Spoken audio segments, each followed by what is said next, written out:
Assalamualaikum warahmatullahi wabarakatuh.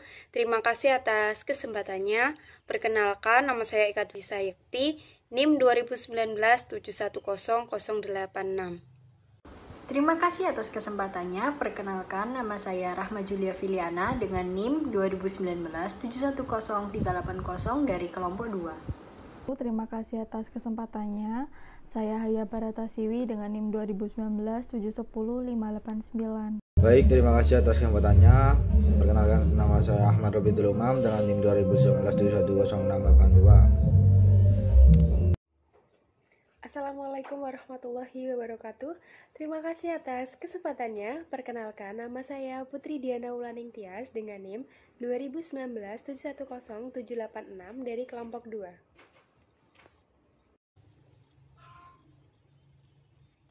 Di sini saya akan menjelaskan tentang pengertian e-bisnis. E-bisnis atau electronic business dapat diterjemahkan sebagai kegiatan ekonomi yang dilakukan secara otomatis maupun semi-otomatis dengan menggunakan sistem informasi komputer. Dari definisi lain menyatakan bahwa e-bisnis adalah mengelola bisnis di internet yang terkait dengan pembelian, penjualan, pelayanan terhadap konsumen, dan kolaborasi antar rekan bisnis. Selanjutnya, saya akan menjelaskan tentang jenis-jenis e-bisnis. E-bisnis terbagi menjadi 4 jenis, yaitu yang pertama B2B atau business to business. B2B adalah jenis bisnis yang digunakan antar perusahaan dengan perusahaan yang lainnya, baik itu pada perusahaan yang bergerak pada industri yang sama maupun yang berbeda, dan dalam kegiatan transaksinya dilakukan melalui internet. Yang kedua, B2C atau business to consumer. B2C adalah jenis perdagangan yang dilakukan secara elektronik atau oleh suatu perusahaan yang kemudian menjual produknya secara langsung kepada para pembeli. B2C akan menawarkan produk pada kualitasnya memang baik dan bagus dengan harga yang relatif lebih murah. Yang ketiga, C2C atau konsumen to konsumen. Mereka yang terlibat dalam jenis ini yaitu pelanggan, dan mereka akan menjualnya kembali kepada pelanggan yang lainnya. Yang keempat yaitu C2B atau konsumen to business. Pada jenis bisnis ini merupakan suatu jenis bisnis di mana konsumen atau pelanggan akan memberitahukan apa yang mereka perlukan. Lalu para pemasok akan saling berlomba dalam menyiapkan apa yang konsumen butuhkan pada saat ini. Di sini saya akan menjelaskan mengenai karakteristik e-bisnis dan bisnis konvensional. E-bisnis memiliki karakteristik tujuan yang sama dengan bisnis secara konvensional. Hanya saja, pada e-bisnis memiliki cakupan yang berbeda. Bisnis mengandalkan pertemuan antar pembisnis seperti halnya rapat di tempat khusus atau sekedar untuk berkenalan dengan partner bisnis. Sedangkan e-bisnis mengandalkan media internet sebagai sarana untuk memperoleh tujuannya. Sedangkan e-bisnis sendiri memiliki 3 karakteristik fundamental, yaitu yang pertama ada validitas. Kedua, pihak dalam suatu transaksi harus dalam menyatakan keaslian identitas kedua belah pihak untuk memastikan bahwa transaksi tersebut valid dan sah. Pembeli yang tidak boleh menyampaikan pesanan yang membuat penjual harus menyediakan waktu dan sumber daya untuk memenuhi pesanan tersebut dan kemudian menolak pesanan tersebut. Sebaliknya, penjual tidak boleh dibiarkan untuk berusaha mendapat pesanan dan kemudian mengingkarinya.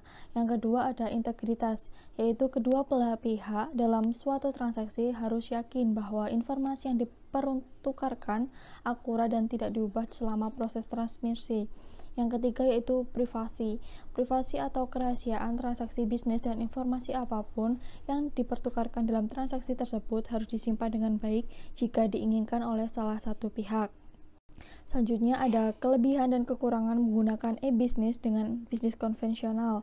Kelebihan menggunakan e-bisnis terhadap perusahaan. Yang pertama yaitu lebih dikenalnya perusahaan ini di kalangan masyarakat yang akhirnya dapat memperluas pangsa pasar perusahaan.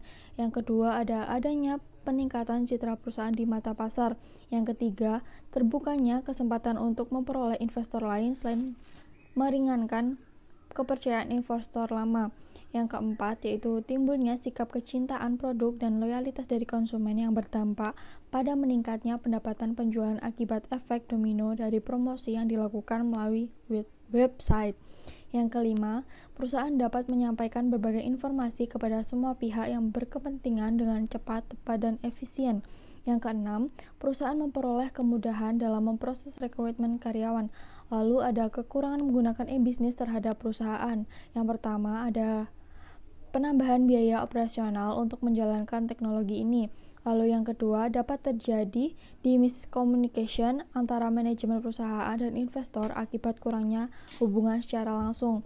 Yang ketiga, jika terjadi kesalahan yang telah dimuat di media ini, akan sulit untuk memperbaikinya, karena hal ini dengan sangat cepatnya tersebar kepada setiap pembaca. Yang keempat, perusahaan mau tidak mau harus membuka semua informasi melalui media ini. Dengan demikian, perusahaan tidak dapat menutup-nutupi keadaan, bahkan yang kurang baik dalam diri perusahaan. Hal ini akan memberi sinyal negatif bagi investor atau pihak lain. Yang selanjutnya akan dilanjutkan oleh teman saya. Baik, terima kasih atas kesempatannya. Selanjutnya saya akan menjelaskan mengenai perbedaan bisnis online dengan bisnis konvensional atau bisnis offline. Perbedaan bisnis online dengan bisnis konvensional bisa dilihat dari 4 segi. Yang pertama dari segi modal usaha, yang kedua dari segi tempat usaha, yang ketiga dari segi cara kerja, dan yang keempat dari segi metode promosi. Yang pertama dari segi modal usaha, bisnis online dapat dimulai dengan bisnis yang sedikit, karena bisnis online dapat mulai berjualan, misalnya melalui media sosial ataupun website. Jadi modal yang diperlukan itu tidak sebanyak bisnis konvensional. Sedangkan bisnis konvensional membutuhkan modal lebih banyak daripada bisnis online, karena pasti dibutuhkan modal untuk menyewa tempat usaha, untuk menggaji karyawan, dan lain sebagainya. Selanjutnya yang kedua, dari segi tempat usaha, bisnis online tidak perlu melakukan sewa tempat usaha, karena website dan media sosial bisa dijadikan tempat usaha untuk berbisnis. Dan proses jual belinya akan dilakukan secara online, sehingga proses transaksinya lebih simpel dan lebih cepat. Sedangkan bisnis konvensional membutuhkan tempat seperti toko, ruko, atau lapak untuk menawarkan produk atau jasa tempat para konsumennya. Selanjutnya yang ketiga dari segi cara kerja. Bisnis online memiliki waktu yang fleksibel, karena jika berbisnis secara online dapat melakukan pengecekan penjualan atau mengontrol bisnis kita dimanapun dan kapanpun. Sedangkan jika bisnis konvensional harus dilakukan di toko offline, sehingga kita harus memiliki jadwal untuk datang ke toko. Dan yang terakhir dari segi metode promosi. Bisnis online akan memanfaatkan teknologi yang ada, misalnya dengan menggunakan media sosial ataupun menggunakan jasa iklan dari media sosial agar produk kita bisa lebih dikenal oleh konsumen. Sedangkan jika bisnis konvensional dilakukan dengan cara menyebar brosur ataupun promosi melalui mulut ke mulut. Sekian dari saya, terima kasih. Baik, selanjutnya saya akan menjelaskan contoh bisnis online dan konvensional. Contoh bisnis online, yang pertama blogging. Blogging adalah salah satu pilihan berbisnis. Maka hal yang pertama dilakukan adalah mencari karakter dan tema yang khas dari tulisan blog kalian. Selain itu, kalian juga bisa bekerja sama dengan brand atau bisnis lainnya, karena disitulah peluang bisnis kalian akan terbuka semakin lebar. Karena tidak sedikit pula perusahaan yang tertarik untuk menggunakan jasa kalian sebagai pengiklanan produk mereka di blog kalian. Yang kedua, menjadi dropshipper. Peluang usaha online dropshipper, cara kerjanya adalah dengan melakukan promosi produk dengan menampilkan gambar. Kemudiannya nantinya akan ada pembeli yang tertarik dan membayar. Setelah itu kalian melakukan pembayaran barang ke supplier untuk langsung dikirim barangnya ke pembeli atas nama Anda. Contoh bisnis konvensional. Yang pertama, wedding fotografi. Fotografi adalah sebuah karya seni yang dihasilkan dari gambar dan cahaya pada film, atau istilah lain dari fotografi adalah kegiatan yang menghasilkan seni yang berupa gambar atau foto melalui media cahaya dengan bantuan alat kamera. Dalam fotografi yang terutama difokuskan pada fotografi acara dan aktivitas yang berkaitan dengan pernikahan. Ini mungkin termasuk jenis fotografi potret pasangan sebelum hari pernikahan resmi, seperti sesi pertunangan pranikah. Yang kedua, angkringan. Angkringan menjadi sebuah alternatif konsumsi kebutuhan masyarakat. Keistimewaan dari usaha ini adalah tidak mengenal adanya lapisan masyarakat. Biasanya angkringan ini ada di pinggir-pinggir jalan, sehingga untuk menemukan tidak terlalu sulit. Kenapa angkringan? Karena warung ini merupakan peluang usaha dengan pasar yang tidak terbatas serta yang relatif terjangkau. Terima kasih.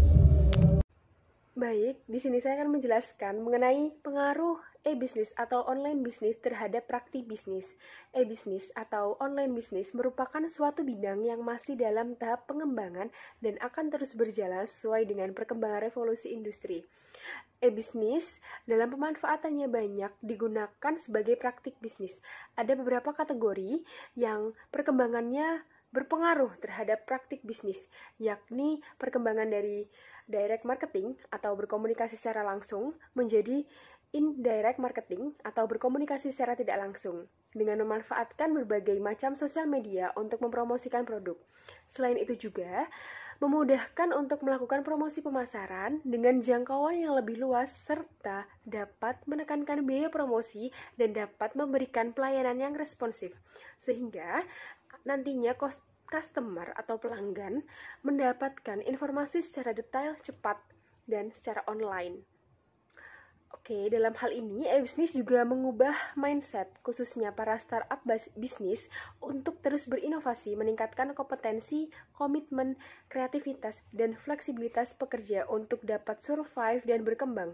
Oleh karena itu, dengan adanya e-bisnis, sebuah organisasi harus dibekali dengan knowledge-based worker yang mampu bereksperimen dengan produk, jasa, maupun proses yang baru sehingga dapat mengelola perubahan secara strategik karena akan banyak peralihan dari sistem fungsional yang meliputi produksi, keuangan, pemasaran, dan sumber daya manusia yang menuntut untuk mampu menguasai sistem informasi dan teknologi yang terus berkembang.